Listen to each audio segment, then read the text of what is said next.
Resumen de la Biblia del libro Filemón, parte número 1. Saludo y bendición inicial, versículo 1 al 3. Introducción. El libro de la Epístola a Filemón es una de las cartas más breves del Nuevo Testamento, pero también una de las más personales, humanas y profundas. En tan solo 25 versículos, esta pequeña carta nos presenta un poderoso retrato del Evangelio vivido en la práctica.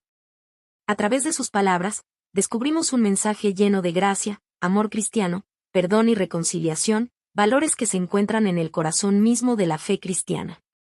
Aunque su extensión es corta, su contenido es extraordinariamente significativo. No se trata simplemente de una enseñanza doctrinal, sino de una historia real que involucra personas, relaciones y decisiones que reflejan el impacto transformador del Evangelio en la vida cotidiana. En este sentido, la carta a Filemón nos muestra que el mensaje de Cristo no solo cambia el destino eterno de las personas, sino también la manera en que se relacionan entre sí. Esta carta fue escrita por el apóstol Pablo de Tarso mientras se encontraba en prisión por causa del Evangelio. A pesar de las cadenas y las limitaciones físicas que enfrentaba, su corazón permanecía libre y comprometido con la obra de Dios. Desde su lugar de encarcelamiento, Pablo continuaba enseñando, animando y guiando a las iglesias. Es interesante notar que, al comenzar la carta, Pablo no se presenta enfatizando su autoridad apostólica. En otras ocasiones se identifica como apóstol de Jesucristo, pero aquí escoge un título diferente y profundamente significativo, prisionero de Cristo Jesús. Con esta expresión, Pablo reconoce que, aunque está encarcelado por las autoridades humanas, su verdadera lealtad y su vida pertenecen completamente a Cristo. Esta forma de presentarse revela su humildad y también prepara el tono de la carta. Pablo no escribirá desde una posición de imposición o de autoridad rígida, sino desde el amor, la persuasión y la gracia. El destinatario principal de la carta es Filemón, un creyente que aparentemente gozaba de buena reputación dentro de la comunidad cristiana. Filemón era conocido por su fe, su amor hacia los hermanos y su hospitalidad.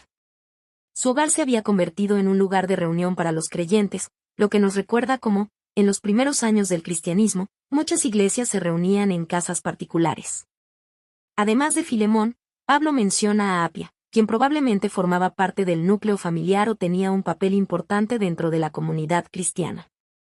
También menciona a Arquipo, a quien Pablo llama compañero de milicia, una expresión que sugiere su compromiso activo con la obra del Evangelio y la lucha espiritual que implicaba el ministerio.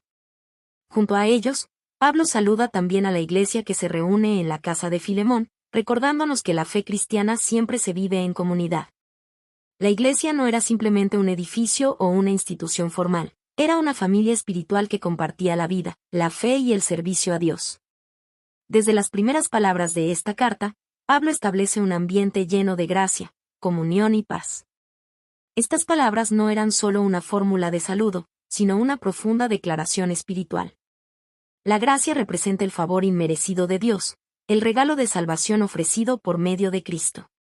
La paz, por su parte, es el resultado de esa gracia, una relación restaurada con Dios que transforma el corazón y produce armonía entre los creyentes.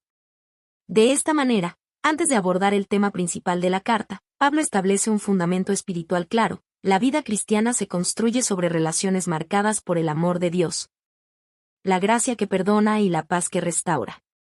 Esta breve introducción prepara el escenario para una historia que revela el poder del Evangelio para cambiar vidas, restaurar relaciones y demostrar que, en Cristo, incluso las situaciones más difíciles pueden convertirse en oportunidades para manifestar la gracia de Dios. Saludo y bendición inicial, Filemón versículo 1 al 3. La carta comienza con un saludo sencillo, pero profundamente significativo. Aunque se trata de unas pocas líneas, cada palabra está cuidadosamente elegida y revela el carácter del apóstol, la naturaleza de la comunidad cristiana y el fundamento espiritual sobre el cual se construirá todo el mensaje de la carta. El autor se presenta como Pablo de Tarso, pero lo hace de una manera particular. En lugar de enfatizar su autoridad apostólica, como lo hace en otras cartas, Pablo se describe a sí mismo como prisionero de Cristo Jesús. Esta expresión tiene un significado profundo. Por un lado, refleja su situación literal: Pablo estaba encarcelado por predicar el Evangelio. Sin embargo, al decir que es prisionero de Cristo y no simplemente de Roma, Pablo muestra su perspectiva espiritual. Para él, sus cadenas no eran simplemente el resultado de la oposición humana, sino parte del llamado que había recibido para servir al Señor.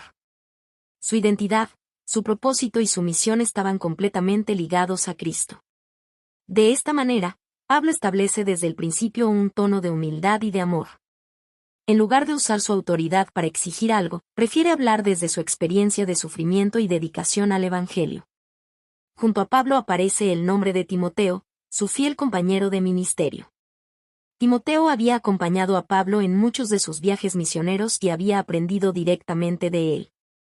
Al incluirlo en el saludo, Pablo muestra que el ministerio cristiano no es una obra individual, sino una labor compartida entre colaboradores que sirven juntos al Señor. Después del saludo inicial, Pablo dirige la carta a Filemón, a quien describe como amado colaborador. Esta expresión revela la relación cercana que existía entre ellos. Filemón no era simplemente un creyente dentro de la iglesia, era alguien que participaba activamente en la obra del Evangelio. El término colaborador indica que Filemón estaba comprometido con el servicio cristiano, probablemente apoyando el ministerio, abriendo su hogar para la iglesia y contribuyendo al crecimiento espiritual de la comunidad. Pablo reconoce su trabajo y su fidelidad, lo cual prepara el terreno para la petición que más adelante le hará. Pablo también menciona a Apia, quien probablemente era parte de la familia de Filemón. Muchos estudiosos consideran que podría haber sido su esposa.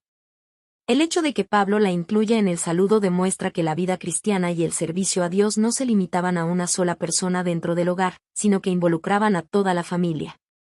Luego aparece Arquipo, a quien Pablo llama compañero de milicia.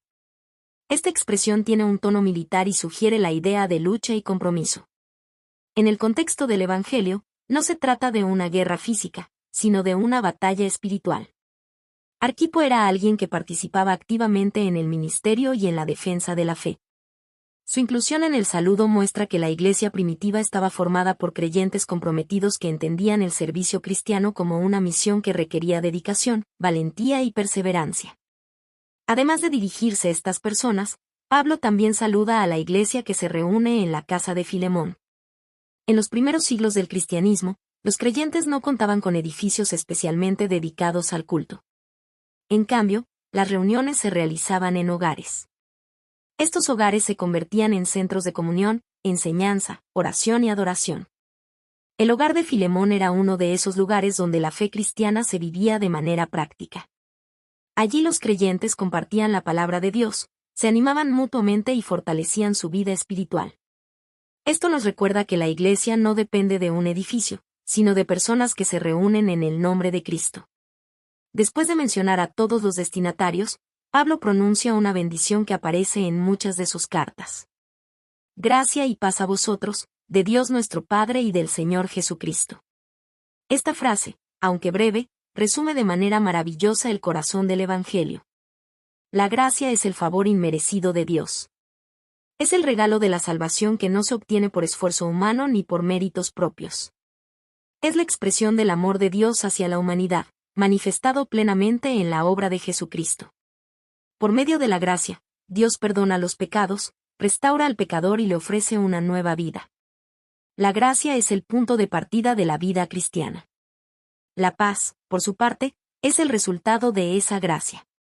Cuando una persona recibe el perdón de Dios y es reconciliada con Él, experimenta una paz profunda. No se trata solamente de ausencia de conflictos, sino de una tranquilidad interior que nace de saber que la relación con Dios ha sido restaurada. Esta paz también se extiende a las relaciones entre los creyentes, creando comunidades marcadas por la unidad, el amor y la reconciliación. Finalmente, Pablo aclara el origen de estas bendiciones. Vienen de Dios nuestro Padre y del Señor Jesucristo. Con estas palabras, Pablo reconoce que tanto la gracia como la paz tienen su fuente en Dios y se hacen realidad en la vida del creyente por medio de Cristo. De esta manera, antes de entrar en el tema principal de la carta, Pablo establece el fundamento espiritual sobre el cual se construirá todo el mensaje, la gracia de Dios y la paz que proviene de Cristo. Estas dos palabras no son solo un saludo, son la base de la vida cristiana y el marco dentro del cual se desarrollará toda la enseñanza de esta carta. En los versículos que siguen, veremos cómo esa gracia y esa paz se manifiestan en una situación concreta que requiere perdón, reconciliación y amor verdadero entre los creyentes. Conclusión. El saludo inicial de la carta epístola a Filemón nos muestra que incluso los detalles que a primera vista parecen simples dentro de la escritura están llenos de significado espiritual. En pocas palabras, el apóstol logra establecer el tono de toda la carta y presentar los valores que sostienen la vida cristiana. En estos primeros versículos vemos a Pablo de Tarso, un líder espiritual que, aun estando en prisión, mantiene una actitud de humildad, gratitud y amor por la Iglesia. Sus circunstancias no apagaron su fe ni su compromiso con el Evangelio. Al contrario, incluso desde la cárcel continúa enseñando, animando y guiando a los creyentes. Este detalle nos recuerda que el verdadero liderazgo espiritual no depende de posiciones de poder ni de comodidad personal. El liderazgo cristiano se expresa en el servicio, en la fidelidad a Cristo y en el deseo de ver a otros crecer en la fe. También vemos en este saludo a una comunidad de creyentes comprometida con la obra de Dios. Filemón, su familia y los creyentes que se reunían en su casa representan el espíritu de la iglesia primitiva, una comunidad viva, cercana y dedicada al Señor. Sus hogares se convertían en lugares de oración, enseñanza, comunión y adoración. Allí los creyentes compartían sus vidas, se apoyaban mutuamente y fortalecían su fe. Este ejemplo nos recuerda que la iglesia no se limita a un edificio. La iglesia es el pueblo de Dios viviendo su fe en comunidad. Este pasaje también nos enseña que la vida cristiana comienza y se sostiene por dos realidades fundamentales, la gracia y la paz que vienen de Dios. La gracia nos recuerda que nuestra relación con Dios no se basa en nuestros méritos, sino en el amor inmerecido que Él nos ha mostrado por medio de Cristo. Es esa gracia la que transforma el corazón humano, perdona el pecado y nos da una nueva identidad como hijos de Dios. La paz, por su parte, es el fruto de esa gracia. Cuando el corazón experimenta el perdón y la reconciliación con Dios, nace una paz profunda que llena el interior del creyente y transforma su manera de relacionarse con los demás. Cuando la gracia gobierna nuestras relaciones, el orgullo se desvanece.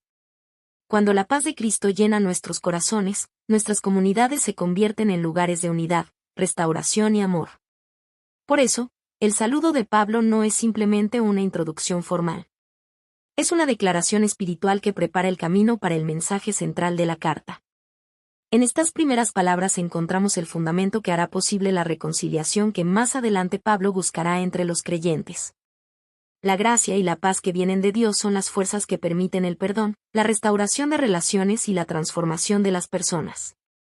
Así, el breve saludo de Pablo de Tarso no es solo una formalidad, es una invitación a vivir cada día en la misma gracia y paz que Dios ofrece a todos los que creen en Jesucristo.